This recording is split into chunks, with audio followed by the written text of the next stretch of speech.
Good evening all. Thanks Sandeep ji for inviting me. और आज मैं आपको टेक्निकल एनालिसिस के बारे में बताऊंगा। Please sir. आज मैं आपको टेक्निकल एनालिसिस के बारे में बताऊंगा। टेक्निकल एनालिसिस के बारे में आप लोग जानते होंगे, ये स्टडी आपने की होगी। और जैसे कि शब्बीर सर ने भी बताया टेक्निकल एनालिसिस के बारे में, कुछ पैटर्न्स के बारे में बताया। तो टेक्निकल एनालिसिस से पहले मैं कुछ अपने बारे में बताना चाहता हूँ। मेरा अपना एक पर्सनल एक्सपीरियंस है जो मैं आपके सामने शेयर करना चाहता हूँ। 12th के बाद ही जब मैं कुछ देख रहा था कि मुझे क्या करना चाहिए, तो उस टाइम मुझे किसी ने एडवाइस किया कि आप स्टॉक मार्केट में जा सकते हैं। तो जैसे राजवीर ने बताया कि उसकी फैमिली को भी नहीं पता था स्टॉक मार्केट के बारे में, वैसे ही मेरी फैमिली को भी नहीं पता था कि स्टॉक मार्केट होता क्या है। तो मैं किसी सब ब्रोकर के पास गया, मैंने उसे बोला कि भी मुझे थोड़ा बहुत सिखाओ स्टॉक मार्केट होता क्या है। तो उसने मुझे जॉब दी जिसमें मैं डीलर का जॉब करता था। एक डीलर आपको पता होगा जो क्लाइंट के बिहाफ में ट्रेड्स करते हैं बेसिकली। मैंने जॉब करी और जॉब के बाद देखा कि ब्रोकर की तरफ से कुछ कॉल्स आती थी हमें, और वो मैं क्या करता था कि कॉल्स जो है वो आगे फॉरवर्ड करता था अपने क्लाइंट्स को। अब हुआ क्या कि लोगों को नुकसान होने लगा, क्लाइंट्स को नुकसान हो रहा था। तो मुझे लगा कि मुझे खुद भी कुछ सीख लेना चाहिए, और उस टाइम पे मैंने टेक्निकल एनालिसिस सीखा। 2009 में मैंने टेक्निकल एनालिसिस सीखा था। और उसके बाद जब मैंने एनालिसिस सीखा, उस टाइम इंस्टीट्यूशंस वगैरह इतने ज़्यादा होते नहीं थे। जब मैंने सीखा, और क्या हुआ कि जब जैसे ही मैं सीखता था तो मेरे पास उतना पैसा नहीं था कि मैं खुद इन्वेस्ट करूं या खुद ट्रेड करूं। तो उस टाइम पे मैं अपने क्लाइंट्स को ट्रेड कराता था। मैं अपने क्लाइंट्स को बताता था कि मैं टेक्निकल एनालिसिस सीख रहा हूं, आज से मैं आपको ट्रेड कराऊंगा। उन्होंने कहा ठीक है। मैंने ट्रेड कराया, क्लाइंट को हुआ लॉस। मैं रियलिटी आपको बताऊंगा जो भी है, क्लाइंट को लॉस हुआ। मैं गया अपने फैकल्टी के पास, मेंटोर के पास गया, मैंने बोला सर मेरे को नुकसान हो रहा है, क्लाइंट को नुकसान हो रहा है। तो उसने जो आपने बताया ना अभी, उस तरीके से मैं ट्रेड करा रहा हूँ, मुझे नुकसान हो रहा है। बट उसने कहीं ना कहीं मेरे को घुमा दिया। जब आपको नॉलेज नहीं होती ना, तो हर बात में हाँ हाँ करते रहते हो, ठीक है। तो मैंने सीखा, क्लाइंट को ट्रेड कराया, क्लाइंट को नुकसान हुआ। फिर मगर मेरे को, मैं बड़ा पैशनेट हो गया उस काम के लिए। पैशन एक ऐसी चीज़ है ना कि मैं टेक्निकल्स के लिए आज भी इतना पैशनेट हूँ जितना मैं पहले हुआ करता था। मतलब मैं एक पैशन, मैं उसको बोलूँगा कि आप रात को 2 बजे उठ के भी कर लो ना नींद में, उसके अगर वो आप काम करना चाहते हो तो आप उसके लिए, अगर आप पैशनेट हो ना, तो आप रात को 2 बजे भी उठ के उस काम को कर सकते हो। तो हुआ क्या, मैंने सीखा, लोगों को नुकसान हुआ। फिर मैंने दूसरी जगह क्लासेस ली, वहाँ पे भी मैंने सीखा। तो 19-20 ऐसी कुछ थोड़ा बहुत सिखाया। फिर तीसरी जगह सीखा। बट तब तक मेरी मैं डीलर से टेक्निकल एनालिस्ट बन गया था। मैं जॉब लगी थी मेरी, और मैं टेक्निकल एनालिसिस कर रहा था। अब हुआ क्या कि जब मैं टेक्निकल एनालिसिस करता रहा, तो बाद में पता चला भैया जो आजकल टेक्निकल एनालिसिस काम कर रहा है वो उस तरीके का नहीं है जो हमें सिखाया जाता है। देखो मेरा मानना कुछ अलग है, हो सकता है मेरी बात से कई लोग एग्री ना हो, बट जो मेरा पर्सनल एक्सपीरियंस है ना, मैं आज आपके सामने शेयर करूंगा, ठीक है। तो देखा कि मार्केट में ना, अब जो technical analysis basically calculation base भी कराई जाती थी, मगर बाजार कैलकुलेशन बेस भी नहीं चलता। बाजार किस पे चलता है, जो मैं आपको आगे बताऊंगा। तो जैसे ही मार्केट चेंज हुआ, तो कहीं ना कहीं टेक्निकल एनालिसिस में मेरा कुछ चेंजेस है। तो आज मैं आपको वो चेंजेस बताऊंगा, और आज मैं आपको इस बात की गारंटी दूंगा कि आज आपने मेरे को ठीक से सुन लिया तो आपको आज कुछ नया सीखने को मिलेगा, इसकी मैं गारंटी देता हूं, ठीक है। तो स्टार्ट करते हैं। और जो जैसा सब्जेक्ट है, मैंने आपको बताया कि टेक्निकल एनालिसिस को इंडियन स्टॉक मार्केट में कैसे यूज कर सकते हैं, उसके बारे में आपको बताऊंगा। तो सबसे पहले जानेंगे टेक्निकल एनालिसिस होता क्या है। टेक्निकल एनालिसिस के बारे में आप लोग जानते हैं, कुछ पैटर्न्स के बारे में आपने बताया था। तो टेक्निकल एनालिसिस के बारे में आप जानते हैं, स्टडी को आप जानते हैं। तो अगर मैं आपको से पूछूं कि टेक्निकल्स के बारे में या एनालिस्ट के बारे में पूछूं, तो अगर मैं आपको सीधे शब्दों में बोलूं कि अगर मैं आपको बाहर ले जाता हूं और आपसे पूछता हूं कि बादल को देखो और बताओ कि बारिश होगी या नहीं होगी, या आज बारिश हो सकती है या नहीं होगी, तो आप क्या देखोगे? आप पहले जाओगे बाहर, आप बादल को देखोगे, बादल छाए होंगे तो बताओगे बारिश होगी, बादल नहीं छाए होंगे तो आप बताओगे बारिश नहीं होगी। अगर मैं किसी किसान को ले जाता हूं और किसान से पूछता हूं, तो किसान कैसे, वो बादल के साथ साथ कुछ और भी देखेगा। वो हवा की नरमी भी देखेगा, वो एक बादल में एक पैटर्न देखेगा जिसके हिसाब से बताएगा कि बादल छाए भी होंगे तो बता देगा बारिश नहीं होगी, और बादल नहीं भी छाए होंगे तो बता देगा बारिश होगी। तो कहीं ना कहीं वो भी एक एनालिस्ट है, वो अपने काम का एनालिस्ट है, ठीक है। अब टेक्निकल एनालिसिस में जो हम कवर करते हैं वो बेसिकली प्राइस वॉल्यूम कवर करते हैं। बेसिकली प्राइस और वॉल्यूम से मिलकर चार्ट बनता है। चार्ट के बारे में चार्ट क्या होता है वो मैं आगे बताऊंगा आपको। बेसिकली हम क्या करते हैं, यहाँ पे हम प्राइस की स्टडी करते हैं। टेक्निकल एनालिसिस में क्या करते हैं, हम प्राइस की स्टडी करते हैं। जहां पे आप फंडामेंटल सीखते हैं तो वहां पे आप क्या करते हैं, कंपनी की स्टडी करने लग जाते हैं। बट यहाँ पे आप प्राइस की स्टडी करते हैं। यानी कि आप ये जो स्टडी करते हैं इससे आपको पता चल जाता है कि प्राइस से पहले की मूवमेंट को आप पहले से क्या करते हैं, जज कर लेते हैं। तो उसके लिए क्या करना है आपको, उसके लिए आपको प्राइस को कहीं ना कहीं फील करना पड़ेगा। प्राइस कहीं ना आपको, मेरे हिसाब से मुझे जो लगता है, आपको मैनिपुलेट करता है। प्राइस क्या करता है, आपको कहीं ना कहीं मैनिपुलेट करता है। कोई न्यूज आई, कोई एक स्टॉक था 230 का, न्यूज आई, जैसे वो 230 का स्टॉक 232 आ, उसका टारगेट है 242 का, आपको लगेगा अरे मेरी आंखों के सामने ये स्टॉक 230 से 232 रुपए हो गया, कहीं ये भाग ना जाए, आज इसे मैं पकड़ लेता हूं। वही एक टॉप होता है, ठीक है, आपके साथ हुआ होगा, ठीक है। और कभी भी किसी स्टॉक में बैड न्यूज आती है और आप उस स्टॉक को सेल करते हैं और वही क्या होता है, लो होता है। ज्यादातर केसेस में ऐसा होता है। तो आज मैं आपको यह भी बताऊंगा कि ऐसा होता क्यों है, और जो भी बताऊंगा वो आपको मैं लाइव चार्ट पे आपको बताऊंगा, चार्ट पे आपको बताऊंगा उसका रीजन क्या है। वॉल्यूम के बारे में आप लोग जानते होंगे। वॉल्यूम के बारे में आप कोई बता सकता है आप में?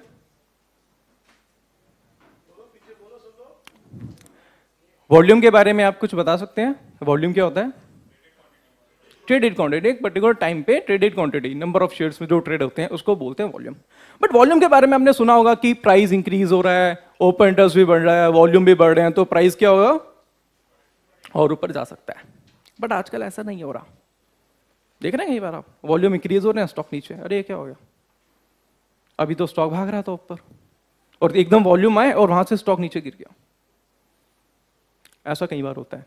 तो उसके बारे में भी आज मैं आपको बताऊंगा कि किस तरीके से प्राइस आपको वॉल्यूम की तरह भी आपको कहीं ना कहीं मैनिपुलेट कर देता है। तो प्राइस और वॉल्यूम से मिलके बनता है चार्ट। चार्ट क्या होता है, चार्ट के बारे में बताऊंगा। हर चार्ट को अगर मैं बताऊंगा, चार्ट प्राइस और वॉल्यूम से मिलके बनता है। और आप अगर टेक्निकल एनालिसिस करें तो आपके पास क्या होना चाहिए, आपके पास चार्ट अवेलेबल होना चाहिए। अगर आपके पास चार्ट ही अवेलेबल नहीं है तो इसका मतलब है आप युद्ध में जा रहे हो और आपके पास हथियार ही नहीं है, तो आपकी हार क्या है, निश्चित है। अगर आप एक एनालिस्ट बनना चाहते हैं तो आपको करना क्या पड़ेगा, आपको चार्ट पे प्रैक्टिस करनी पड़ेगी। जो भी मैं आपको बताऊंगा सीधा चार्ट पे बताऊंगा और आपको चार्ट दिखाऊंगा, चार्ट किस तरीके का होता है। और एक और एग्जांपल अगर मैं देना चाहूं तो आपको जो भी आज मैं सिखाऊंगा वो सिर्फ चार्ट पे ही सिखाऊंगा। अगर मान लो आपको स्विमिंग सीखनी है तो आप क्या करेंगे, स्विमिंग पूल पे जाएंगे। अगर आप बुक्स पढ़ के जाते हैं तो क्या होगा, सारी किताबें आपकी ना वहीं पे धुल जाएंगी। नाक में पानी जाता कैसा लगता है वो आपको तभी पता चलेगा जब आप पूल में उतरेंगे, ठीक है। तो आज मैं आपको पूल में उतारूंगा। आज मैं आपको समुंदर दिखाऊंगा, उसकी गहराई दिखाऊंगा, उसके अंदर की मछलियां दिखाऊंगा और शार्क भी आपको दिखाऊंगा। तो कहीं ना कहीं मैं उसको, जो आप एनालिसिस जो आप सीख रहे थे, कहीं ना कहीं उसमें थोड़ा सा मैं आपको कुछ एडवांस सिखाऊंगा, ठीक है। What we actually need to learn, हमें सीखने की एक्चुअल जरूरत क्या है, हमें क्या सीखना है बेसिकली, हमें सीखना है प्राइस एक्शन। प्राइस एक्शन क्या होता है, प्राइस एक्शन के बारे में कोई बता सकता है? बताओ बताओ, मेरी तरफ से प्राइस भी मिलेगा बाद में।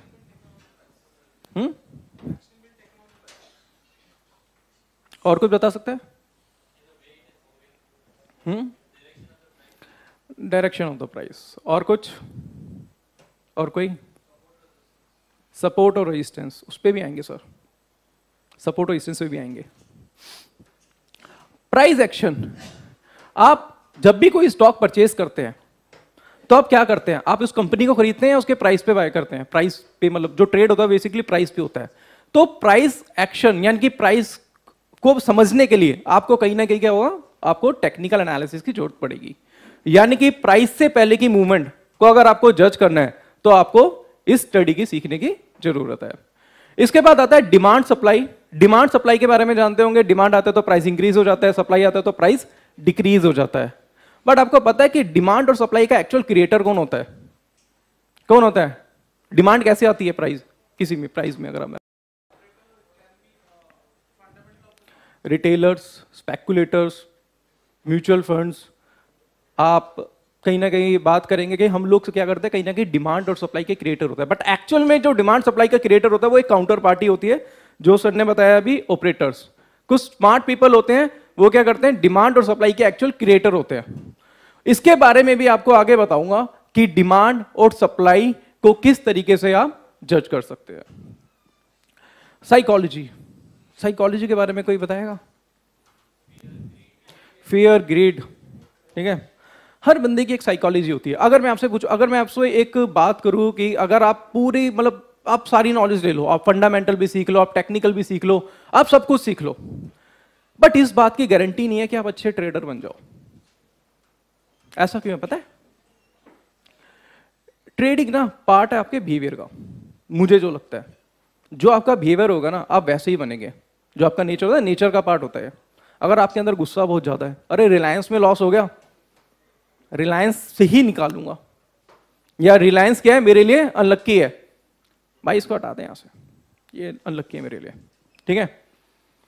जिसको डर ज्यादा लगता है वो क्या करेगा?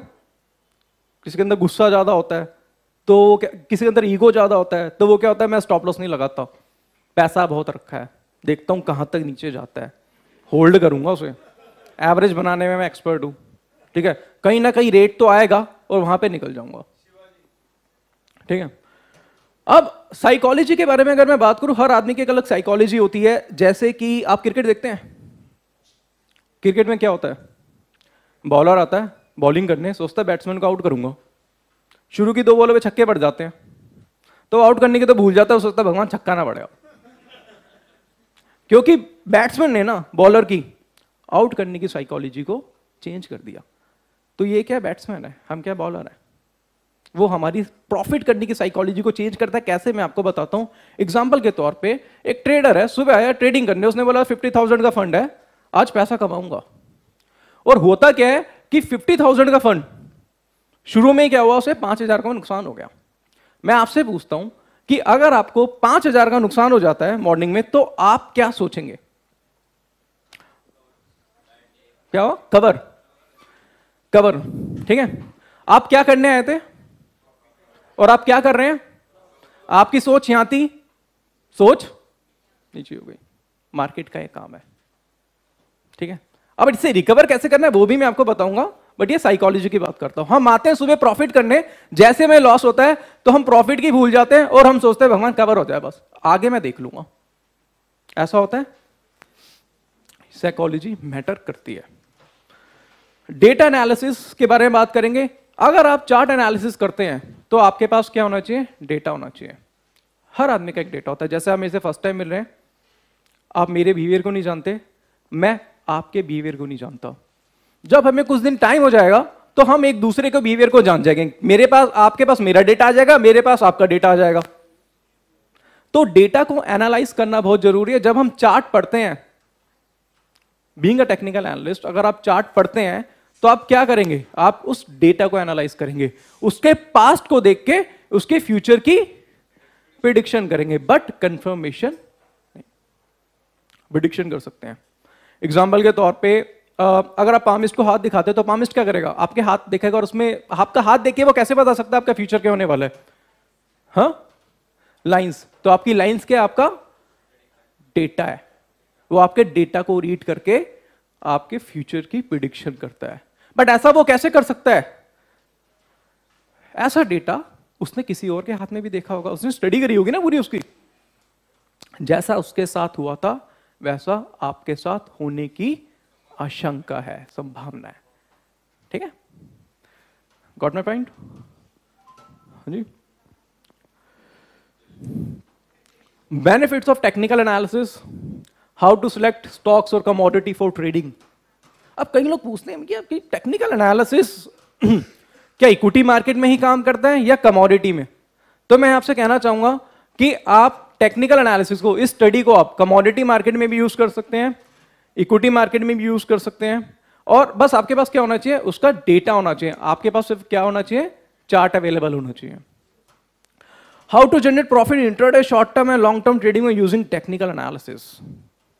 देखिए एक चीज है मैं आपसे पूछना चाहता हूं, ये कहीं ना कहीं हमने दिल से भी पूछे आप मार्केट में क्यों आए हैं? हाँ, पैसा कमाने। पैसा आपको 1 घंटे में मिलता है, 1 दिन में मिलता है, 2 दिन में मिलता है या 10 दिन में मिलता है, आपको उससे मतलब नहीं होना चाहिए। आपको किससे मतलब होना चाहिए? पैसे से। ठीक है। कई लोग कहते हैं भैया मैं तो इंटरडे ट्रेडर हूं। इंटरडे ट्रेडिंग क्या होती है? बेसिकली आप इंटरडे में बाय और सेल करते हैं, यानी कि आप अगले दिन का रिस्क नहीं लेना चाहते। ठीक है, अगले दिन का रिस्क नहीं लेना चाहता मैं, कल कुछ भी हो सकता है। ठीक। और जो थोड़ा पोजीशन बनाते हैं वो क्या करते हैं, वो सोचते हैं कि कई लोग ऐसे बोलते हैं कि भाई मैं तो पोजिशनल ट्रेडर हूं, मैं तो लॉन्ग टर्म में ट्रेडिंग करता हूं, मैं तो लॉन्ग टर्म हूं। देखो, लॉन्ग टर्म और शॉर्ट टर्म मेरे हिसाब से कुछ नहीं होता है। मुझे जो लगता है, मेरे हिसाब से है कि पैसा अगर आपको 2 दिन में मिल रहा है तो 2 दिन में ले लीजिए, अगर 1 दिन में मिल रहा है तो 1 दिन में ले लीजिए। ठीक है, बट आपके पास क्या होना चाहिए? आपका एक स्टॉप लॉस होना चाहिए। स्टॉप लॉस के बारे में मैं आगे बात करूंगा। एक पर्टिकुलर टारगेट होना चाहिए आसपास का area. When to buy and sell stock और कमोडिटी, कब खरीदना कब बेचना है, सब पूरी दुनिया का ज्ञान ले लो आप। जब तक आपको यही नहीं पता हो जाएगा, जब तक आपको यही नहीं पता होगा कि कब खरीदना और कब बेचना है, तो आपकी सारी एनालिसिस बेकार है। मानते हैं? कब खरीदना है कब बेचना है, ये कॉन्फिडेंस कहां से लाओगे आप? पहली बात यह है। एक ना मतलब एक होता है ना कि बाय, सर वो यहीं बताएंगे आज आपको, सारे डाउट आज आपके क्लियर हो जाएंगे। अब होता है कि कब खरीदना है कब बेचना है, मुझे सब कुछ पता है, मुझे सारी चीज आते हैं, बट जब बाइंग करता हूं ना तो मुझे डर लगता है। उस डर को अगर आपको खत्म करना है तो आपको टेक्निकल एनालिसिस से आगे की चीज सीखने की जरूरत है। वो बताऊंगा क्या है, वो आगे बताऊंगा आपको मैं। कब खरीदना और कब बेचना है, when to buy when to sell, ये सीखना बहुत जरूरी है आपको। अब ना वो दिन चले गए हैं, ये स्टॉक 230 पे चल रहा है, 240 ब्रेक करेगा तो बुलिश हो जाएगा, 220 ब्रेक करेगा तो बीरिश हो जाएगा। 2 लेवल दे दिए। आज के टाइम में एनालिस्ट क्या कर रहे हैं? 2 बातें कर रहे हैं। नीचे गया तो मैंने कहा था ना, ऊपर गया तो मैंने कहा था ना, इस तरीके की बात हो रही है। बट आज मैं आपको बताऊंगा कि आप करंट मार्केट प्राइस पे किस तरीके से अपनी ट्रेडिंग यानी कि अपना ट्रेड बना सकते हैं। तो वो कॉन्फिडेंस आज मैं आपको देना चाहूंगा। ट्रेंड की आइडेंटिफिकेशन, ट्रेंड की आइडेंटिफिकेशन, ट्रेंड को आइडेंटिफाई करना, यानी कि अगर आप अब मार्केट में आप काम कर रहे हैं, जैसे अगर मैं आपसे पूछूं तो अगर आप मार्केट में काम कर रहे हैं, अगर आप किसी को बताते हैं कि मैं शेयर मार्केट में काम करता हूं, तो सबसे पहले आपसे वो पूछेगा सामने वाला कि मार्केट में क्या लग रहा है। पूछा है किसी ने? हाँ जी, मार्केट में क्या लग रहा है, निफ्टी में क्या लग रहा है। वो कहीं ना कहीं आपसे क्या पूछ रहा है? आपसे वो मार्केट का व्यू जानने की कोशिश कर रहा है, समझ लीजिए। तो व्यू जानना बहुत जरूरी है। अब आप में से कहीं किसी ने पतंग उड़ाई है बचपन में? तो छत पे जाते थे, सबसे पहले क्या देखते थे? हवा। जहां हवा है वहीं बह जाओ, यही होता था, वहीं पतंग उड़ाते थे। बट कई बार हमने सोचा कि बचपन में मैंने पतंग इस साइड उड़ गई, उतरी यहां से, पता ही नहीं चला। हुआ था ऐसा कभी? ट्रेंड चेंज हो गया, आपको पता ही नहीं चला। मार्केट में भी कई बार क्या होता है कि जो अप ट्रेंड होता है वो डाउन ट्रेंड में कन्वर्ट हो जाता है, और डाउन ट्रेंड क्या होता है? अप ट्रेंड में कन्वर्ट हो जाता है। जैसे ट्रेंड चेंज हुआ ना हवा का, वैसे भी आपको क्या करना है? उस तरीके से चेंज होना है। मार्केट में आपको अपॉर्चुनिस्ट की तरह काम करना है। मैं यहां पे बोलूंगा कहीं ना कहीं मौका परस्त। वो क्या होता है कि आपको ना कंपनी से मतलब नहीं है। एक एनालिस्ट को कंपनी से मतलब नहीं होता, उसको किससे मतलब होता है? प्राइस से। उसको मतलब नहीं है यार, कंपनी कुछ भी हो जाए मुझे मतलब नहीं है, मुझे प्राइस से मतलब है। अगर मैंने 100 रुपए का शेयर लिया है, अगर वो मुझे 105 रुपए में एग्जिट कर रहा है ना, मैं वहां से एग्जिट हो जाऊंगा, चाहे वो 70 रुपए आ जाए, मुझे उससे मतलब नहीं है, क्योंकि मेरे पास ऑप्शंस अवेलेबल हैं। इक्विटी मार्केट में क्या होता है? इक्विटी मार्केट में काम करने का सबसे बेनिफिट क्या है? सबसे बड़ा बेनिफिट क्या है? आपके पास ऑप्शन अवेलेबल होता है। इतने सारे स्टॉक्स हैं। अब लोग पूछेंगे कि सर अच्छा स्टॉक कैसे चूज करें, वो भी मैं आपको बताऊंगा आगे कि स्टॉक को भी किस तरीके से आप सिलेक्ट कर सकते हैं, वो भी मैं आपको बताऊंगा। इतने सारे ऑप्शंस आपके पास अवेलेबल है, अपनी आप एनालिसिस को हर जगह आप यूज कर सकते हो। ये नहीं कि मैंने आज एक्सिस बैंक का चार्ट लगा लिया तो पूरे दिन आप एक्सिस बैंक को ही देख रहे हैं, आपको ऐसे नहीं करना। ठीक है, आपको क्या करना पड़ेगा? अगर आपको अच्छा एनालिस्ट बनना है तो मेरे हिसाब से क्या करना है कि आपको कंपनी से प्यार नहीं करना, आपको प्राइस से प्यार करना है। ठीक है, आपको बाइंग अगर रिलायंस में मिलते तो रिलायंस खरीदो, आईडीए में मिलते आईडीए में लो, डीएचएफएल भी में होते तो डीएचएफएल खरीदो यार। आपको कंपनी से मतलब नहीं होना चाहिए, आपको सिर्फ और सिर्फ प्राइस से मतलब होना चाहिए। बट आपके पास क्या होना चाहिए? Stop loss. उसके बारे में आगे बताऊंगा। How to minimise the risk.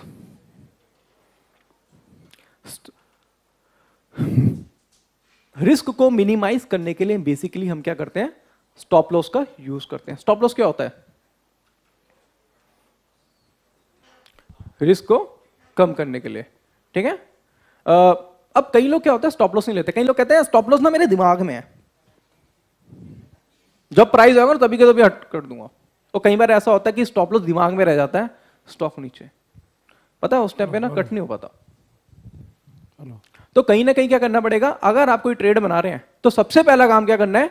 आपको स्टॉप लॉस लगाना है। एक मिनट, सबको the next 30 minutes plus Arvind जी's 15 minutes can be life changing. I have experienced it.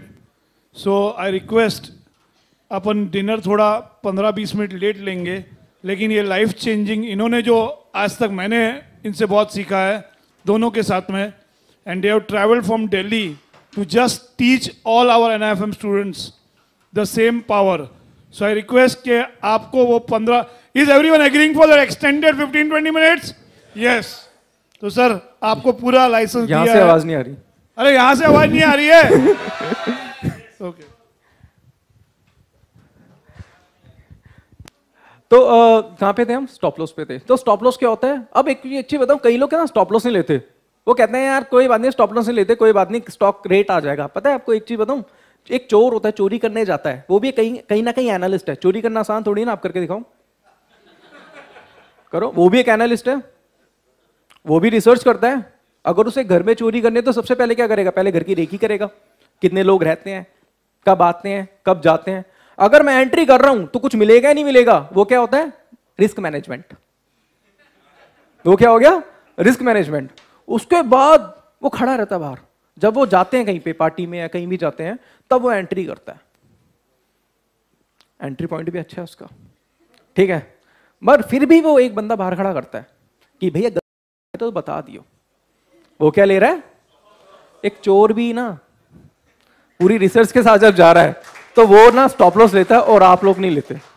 क्योंकि सबसे बड़ी प्रॉब्लम क्या है? हमें सब आता है. भाई तुम मत बताओ, हमें सब आता है, ठीक है. समझ में आया आपको? अब technical analysis works in Indian stock market, crypto, commodity, forex. यानी कि आप टेक्निकल एनालिसिस को हर तरीके की मार्केट में काम कर सकते हैं. बस आपके पास क्या होना चाहिए? डेटा होना चाहिए. अगर आपके पास किसी भी मार्केट का डेटा है ना, तो आप उसको एनालाइज कर सकते हो. सेम टेक्निकल एनालिसिस आप इंडियन स्टॉक मार्केट में कर सकते हो, कमोडिटी में कर सकते हो, करेंसी में कर सकते हो, इवन क्रिप्टो करेंसी में भी कर सकते हो. कई लोग ऐसे हैं जो क्रिप्टो करेंसी में भी आजकल ट्रेड कर रहे हैं, 24 घंटे चलती है वो. तो कई लोग क्या करते हैं उसमें भी ट्रेड्स बनाते हैं. तो इवन टेक्निकल एनालिसिस को लोग क्रिप्टो में भी यूज कर रहे हैं. तो आपके पास सिर्फ क्या अवेलेबल होना चाहिए? डेटा अवेलेबल होना चाहिए. Paradigm shift. अब चीजें क्या हो रही है? चेंज हो रही है. जो मेरा पर्सनल एक्सपीरियंस है, जब मैंने क्लासेस वगैरह ली थी बहुत टाइम पहले, और जब मैं करता रहा एनालिसिस करता रहा, जैसे कि बताया होगा कि मैंने कई जगह काम किया है, कई एनालिस्ट के साथ काम किया है, तो चीजें ना चेंज होने लगी. अब जो भैया पैटर्न बनते थे ऐसे, अब वो वैसे बन नहीं रहे. अब जिस तरीके के पैटर्न बनते थे, जिस तरीके से टारगेट आते थे, अब चीजें ना चेंज हो रही हैं. उसका रीजन पता है क्या है? मैं आपको रियलिटी बताता हूं.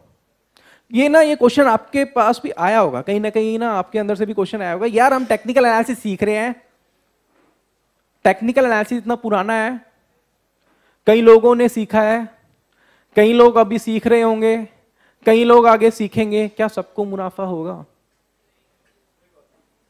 क्या सारे एनालिस्ट आज BMW में घूम रहे हैं? हाँ जी, सोचा कभी? उसका आंसर मैं देता हूं आपको. होता क्या है, शायद कई लोग मेरी बात से एग्री ना करें, बट मेरे को जो लगता है मैं आज वही बताऊंगा. होता क्या है कि ना आजकल ना सेम एनालिसिस सिखाई जा रही है सबको, वही सपोर्ट रेजिस्टेंस, वही 4 इंडिकेटर, वही चीजें सिखाई जा रही है. और कहते हैं यार ये सीख के मैं एनालिस्ट बन गया. वो इतनी आसान होती है ना, एक 6ठी क्लास का बच्चा, एक 6th स्टैंडर्ड का बच्चा भी सीख ले. इतना ज्यादा टफ नहीं होता वो, मुझे जो लगता है. तो तो यार जब उसको समझ में आ जाएगा तो सबको समझ में आ जाएगा, जब सबको समझ में आ जाएगा तो ऑपरेटर सब देख रहा है। समझ रहे हो? जहां आपको लगेगा ना, कई लोग कहते हैं मुझे लग रहा है स्टॉक बढ़ सकता है। आपको एक चीज बताऊं, प्राइस आपको इस तरीके से मैनिपुलेट करता है ना, आपको लगने लग जाता है।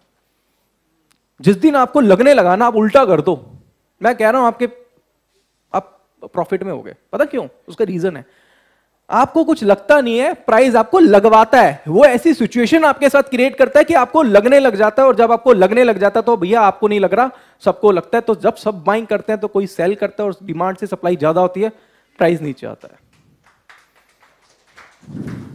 अब आप बोल रहे होंगे, कई लोग सोच रहे होंगे कि स्टेज पे खड़े होकर बोलना बड़ा आसान है, हम भी बोल देंगे, ठीक है, मतलब होता है ना स्टेज, मैं भी बोल रहा हूँ स्टेज पे खड़े होकर बोलना बड़ा आसान है, बट उसे प्रूफ करना थोड़ा सा डिफिकल्ट है। तो आज मैं कोई पीपीटी इतनी ज्यादा नहीं बनाई मैंने, तो जो आज सिखाऊंगा मैं आपको चार्ट पे सिखाऊंगा। आज आपको पूल में लेके चलूंगा, ठीक है? अभी दिख रहा है सबको? विजिबल है सबको? ठीक है। सर आप एक स्टॉक बताओ अपने हिसाब से ठीक ठाक सा। हाँ, बजाज फाइनेंस, ओके।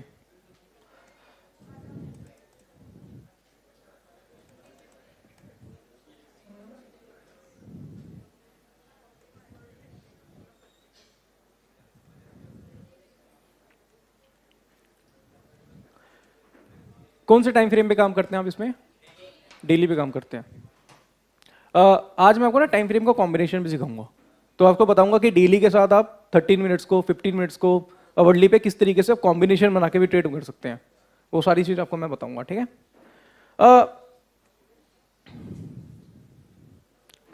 नेट नहीं है, नेट इंटरनेट। तब तक मैं यहां से स्टार्ट करता हूं। आपको पता है बजाज फाइनेंस क्यों गिरा? क्या रीजन हो सकता है यहाँ पे? आप इन्हें स्टॉक बताया, मैंने नहीं बताया। मैं आप आज बढ़ा था। ये जो मेरे पास है ये पुराना चार्ट है शायद।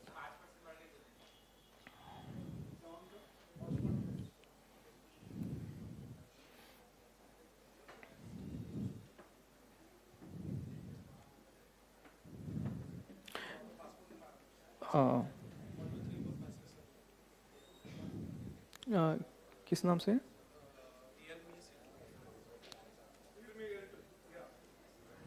पासवर्ड 1 2 3 4।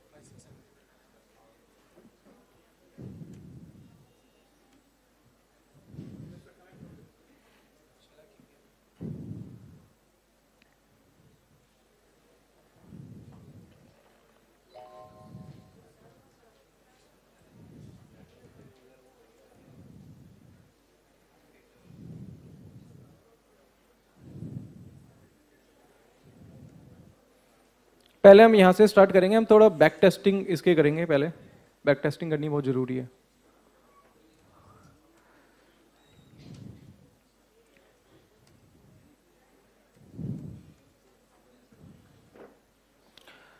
ये विजिबल है यहाँ पे, ठीक है?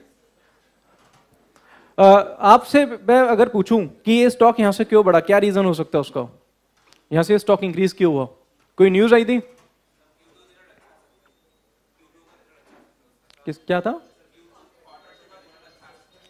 अच्छा, अगर मैं आपसे पहले बोलूं कि बम फटने से पहले चार्ट में फटता है, तो आप इसे मानेंगे?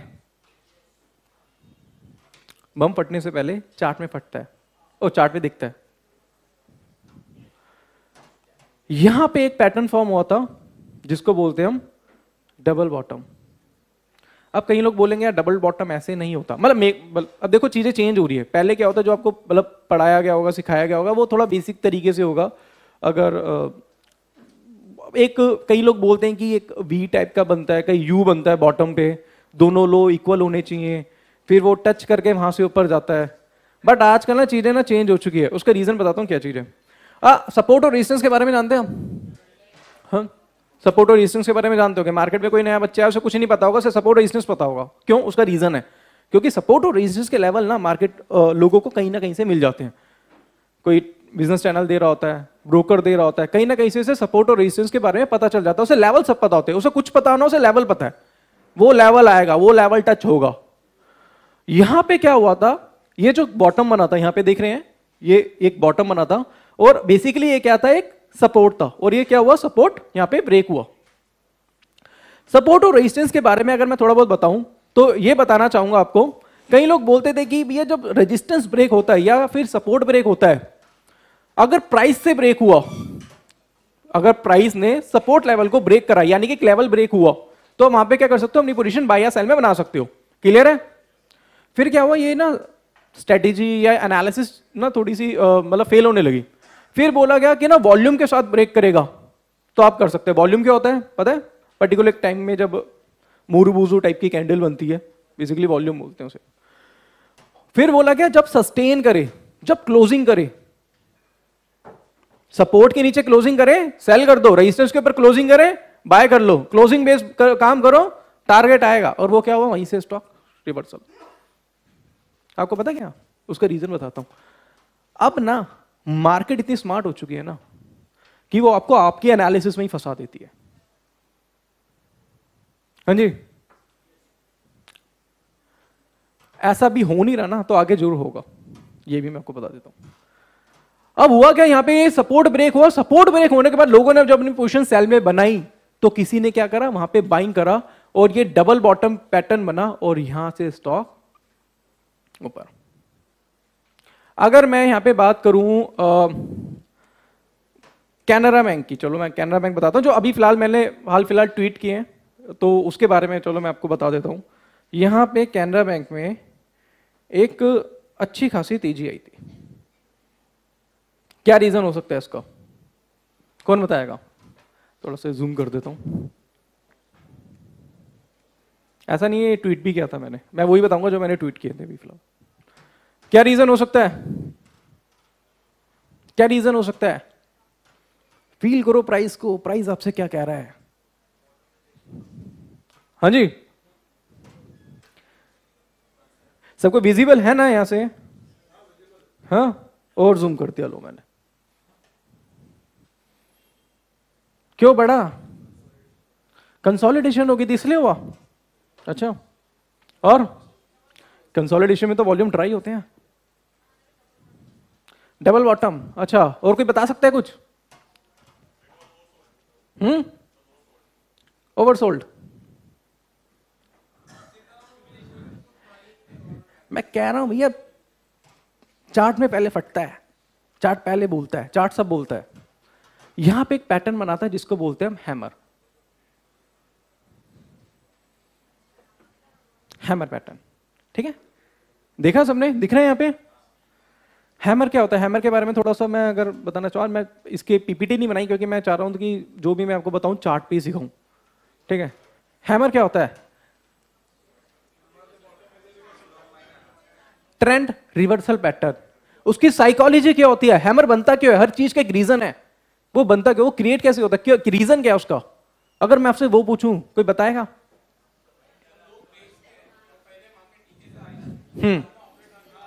डिमांड की रेट होती है, पहले सप्लाई होती है, क्लोजिंग नीचे होती है, कोई खरीदता है, क्लोजिंग ऊपर होती है, एक विक नीचे रह जाती है और ऊपर एक बॉडी बन जाती है, उसको बोलते हैं हैमर। हैमर के बाद ये टारगेट यहां पे आ गया। ठीक है, अब मैं थोड़ा सा और पीछे जाता हूं और मैं यहां पे बोलता हूं कि भैया यहां पे भी तो हैमर बना था, बट इसके बाद मार्केट नीचे क्यों आ गया? मार्केट ना आपको आपके एनालिसिस में फंसाती है। ठीक है, यहां पे नीचे क्यों आया?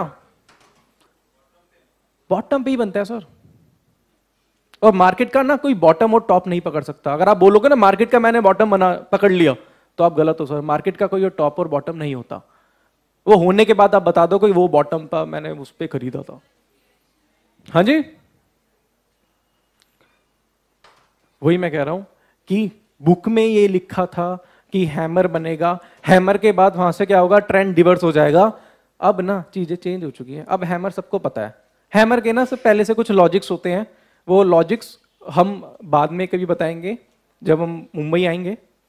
एक सेशन हम रखेंगे जिसमें हम आपको लॉजिक्स बताएंगे, कुछ कंफर्मेशन आपको बताएंगे कि उससे पहले 20 कैंडल्स बनती हैं, एक पर्टिकुलर टाइम, एक डाउन ट्रेंड होता है, डाउन ट्रेंड के बाद हैमर बनता है जिसका हैमर का लो अनब्रेकेबल होता है, नेक्स्ट बुलिश होती है, उसके बाद आप बाइंग करेंगे। और उसके साथ 2 कंफर्मेशन आपको और लेनी है जो कि चार्ट पैटर्न और इंडिकेटर की होती है। जब तीनों का कॉम्बिनेशन होता है उसके बाद जो आप ट्रेड बनाते हैं और उसकी ट्रेड की एक्यूरेसी जब 80% होती है ना सर, मजा तब आता है। ठीक है, एक और चीज, एक और प्रॉब्लम आपके साथ आती होगी जी, मैंने ट्रेड बनाया था 215 पे, 220 चला गया, मैंने बुक कर लिया सर, अच्छा खासा पैसा आ रहा था, वो वहां से सर 250। ऐसा मेरे साथ ही क्यों हुआ? या कोई स्टॉक मैंने 300 पे बाय करा था, 305 चला गया, प्रॉफिट आ रहा था, मैंने बुक नहीं करा और वहां से वो 280, मैं एग्जिट कैसे हूं सर? हाँ जी, होता है कभी ऐसा? देखिए मैं आपको एक चीज बताता हूं, मैटर ये नहीं करता कि, मैटर कहीं ना कहीं एक्यूरेसी भी नहीं करती, मैटर ये नहीं करता कितने आपके ट्रेड सही है, कितने ट्रेड आपके गलत है, मैटर ये करता है कि आपने कमाया क्या। और कमाने के लिए आपको क्या करना पड़ेगा? प्रॉफिट को राइट करना पड़ेगा। जो बड़े ट्रेडर है ना, जिन्होंने पैसा कमाया है, उन्होंने हमेशा प्रॉफिट को राइड किया है। आपने एंट्री तो अच्छी ले ली, बट आपने क्या करा? थोड़े से प्रॉफिट से ही निकल गए। अब दूसरी, कई बार ऐसा भी होता है कि प्राइस थोड़ा सा इंक्रीज होता है, या आपने शॉर्ट सेल करा, प्राइस वहां से थोड़ा सा नीचे आया और आपने बुक नहीं करा, वहां से फिर से रिवर्स हो गया। तो एक ऐसी स्ट्रेटेजी मैं आपको कराऊंगा जिससे आप ट्रेड तो बनाएंगे अपने कैंडलस्टिक पैटर्न से, चार्ट पैटर्न से, बट जो आप राइड करेंगे वो करेंगे इंडिकेटर से। ठीक है, combination, time frame, time frame क्या होता है उसके बारे में बताता हूं। अब कई लोग कहते हैं जी मैं ना इंट्राडे का ट्रेडर हूं, जैसे मेरा यूट्यूब चैनल है, तो क्वेश्चंस आते रहते हैं। कोई कहता है सर मैं ना इंट्राडे का ट्रेडर हूं, मैं राजकुमार हूं छत्तीसगढ़ से और मैं इंट्राडे का ट्रेडर हूं। ठीक है जी, तो सर बताइए सर मैं कौन से टाइम फ्रेम पे काम करूं? कोई कहता है 5 मिनट पे करो, कोई कहता है 10 मिनट पे, कोई कहता है 15 मिनट पे, कोई कहता है वर्ली पे करो, कोई कहता है जी काम ही मत करो, इंट्राडे ट्रेड ही बेकार है। ठीक है, अब आपको एक चीज बताता हूं, अब आपको एक टाइम फ्रेम का कॉम्बिनेशन बताता हूं। अगर आपको ट्रेडिंग करनी है, देखो अगर आप 15 मिनट में भी काम करना चाहते हो तो 15 मिनट में करिए, उसमें क्या होगा, आपका स्टॉप लॉस भी छोटा होगा और आपका टारगेट भी थोड़ा स्मॉल ही होगा। ठीक है, अब क्या करो, आप ना कॉम्बिनेशन पे काम करो। अब मैं पूरा एनालिसिस तो आज आपको सिखा नहीं पाऊंगा, बट मैं आपको एक हिंट दे देता हूं। आप कभी भी कोई ट्रेड बनाते हैं ना, एग्जांपल के तौर पे मैंने एक ट्रेड बनाया था फिलहाल अभी अरविंद में, तो मैंने क्या किया, और ऐसा नहीं है कि मैं ऐसे ही बोल रहा हूं, ये मेरे ट्विटर पे आप चेक कर सकते हैं। हमने क्या करा सर, एक पैटर्न बना था नीचे यहां पे, कौन सा पैटर्न है ये, कोई बता पाएगा? हाँ जी,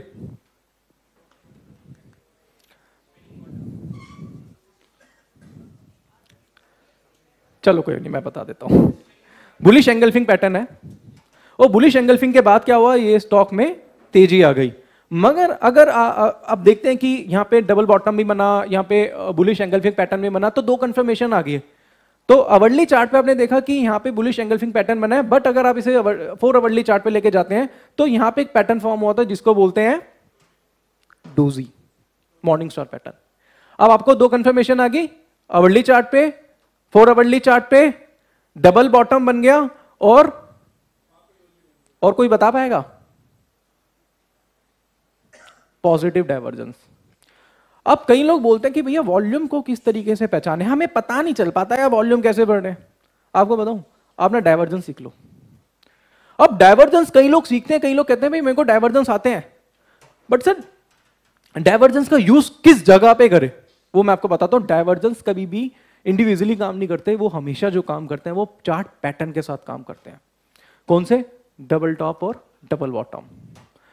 अगर डबल टॉप की आपको साइकोलॉजी बताऊं, वो बेसिकली क्या होता है, वो रेजिस्टेंस का फेलियर होता है। रेजिस्टेंस पे आप क्या करते हैं, बाय कर लेते हैं।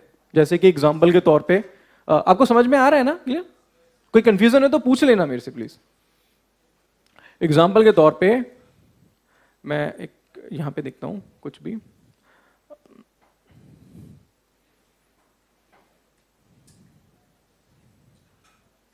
जैसे ये देखिए, यहां पे क्या है, एक क्या है, रेजिस्टेंस। रेजिस्टेंस क्या होता है पता है ना आपको? एक टॉप बना, प्राइस डाउन आया, उसने क्या करा, वॉल्यूम के साथ एक कैंडल बनी, और वॉल्यूम के साथ उसने प्रेशर के साथ प्राइस को ब्रेक कर दिया। आपके दिमाग में था 232 कटेगा ना, ये बुलिश है, 240 जाएगा। 232 कटा, 234 गया, आपने बाइंग करा। आपको जब लग रहा था, वो प्राइस ने आपको और लगवा दिया। कहीं ना अगर आप ट्रेडिंग कर रहे हैं तो मेरे से कहीं ना कहीं कनेक्ट होंगे आप, जो मैं कहने की कोशिश कर रहा हूं। आपको कुछ लगा, प्राइस ने और लगवा दिया, वहां से बिजनेस चैनल भी कह रहा था दबाया है भाई। क्यों? क्योंकि बढ़ते स्टॉक को हर कोई तेजी बताता है, गिरते स्टॉक को हर कोई मंदा बताता है। बढ़ते बाजार में तो सबके फंडामेंटल टेक्निकल अच्छे हो जाते हैं, जब वो गिर चुका होता है तो उसकी वो फंडामेंटल और टेक्निकल उसके खराब बताता है। ठीक है, अब हुआ क्या, अब इस चीज को ना समझना कहीं ना कहीं। अब हुआ जब रेजिस्टेंस ब्रेक हुआ, वो प्राइस ने भी आपको दिखाया कि भाई तू रह गया, तू खरीद ले से। तो जब आपने अपने सॉफ्टवेयर पे जाके F1 करके खरीदा, तो भैया आपने खरीदा नहीं, आपसे खरीदवाया गया। समझ रहे हो? आपने खरीदा नहीं है, वो आपसे खरीदवाया गया है, क्योंकि जो जो उस स्टॉक को देख रहा था उन सब ने उसे क्या करा है, खरीदा है। तो कहीं ना कहीं आपने क्या क्रिएट करी, डिमांड। अब ये डिमांड किस तरफ से आ रही है, रिटेलर की तरफ से। ठीक है, आपने डिमांड क्रिएट करी और स्टॉक थोड़ा सा बढ़ गया। अब आपको पता है ना कि रेजिस्टेंस और जो सपोर्ट होता है उनका जो डिफरेंस होता है उतना ही ऊपर का टारगेट होता है, ऐसा सुना है मतलब बेसिकली, है ना। बट ऐसा क्या हुआ कि यहां इसके बाद ये स्टॉक इतनी तेजी से नीचे गिर गया? क्यों? उसका रीजन बताता हूं। जब आप बाइंग करते हैं ना किसी चीज में या सेल करते हैं, जब भी आप अपना ट्रेड बनाते हैं, और जब वो स्टॉक रिवर्स हो रहा होता है, तो जो ऑपरेटर आता है, ऑपरेटर एक्टिव होता है, तो वो ना अपनी कुछ निशानियां छोड़ जाता है। समझ रहे हो? टेक्निकल एनालिसिस सीखने का आपका मतलब पता है क्या है? आपका जो ट्रेड है उस स्मार्ट आदमी के साथ होना चाहिए। आप उससे नहीं लड़ सकते, उसके पास पैसा और समझ हमसे ज्यादा है। ठीक है, आपको ट्रेड उसके साथ बनाना है। अब आपने बाइंग करा और यहां से स्टॉक नीचे गिर गया। अब आपने बोला ये स्टॉक नीचे गिर गया, क्या हुआ? बट आपका जो ट्रेड था वो सेलिंग में यहां पे बन गया था, क्योंकि ऊपर कौन सा पैटर्न बना हुआ था, शूटिंग स्टार। और उसके बाद भी कैंडलस्टिक के साथ साथ, चार्ट पैटर्न के साथ साथ आपको एक कंफर्मेशन और मिलेगी, जो कि इंडिकेटर की तरफ से होती है। अब ज्यादा समय नहीं लूंगा आपका, थोड़ा इंडिकेटर पे आ जाता हूं। उमेश भी अपने आप जो कर रहे हो ना, इतना ये लोग को इंटरेस्ट आ रहा है, ऐसा लग रहा है कि नाइट भी इधर कम पड़ेगी। But I think we are running on time of Arvind ji. So एक बात मैं उमेश जी के बारे में बोलूँगा कि ही, if you actually go to his channel, so chart आप सर्च कर सकते हैं उमेश शर्मा टेक्निकल एनालिस्ट के नाम से। मेरा चैनल का नाम है चार्ट एनालिसिस, बट आप उमेश शर्मा टेक्निकल एनालिस्ट के से सर्च करेंगे तो आ जाएगा मेरा।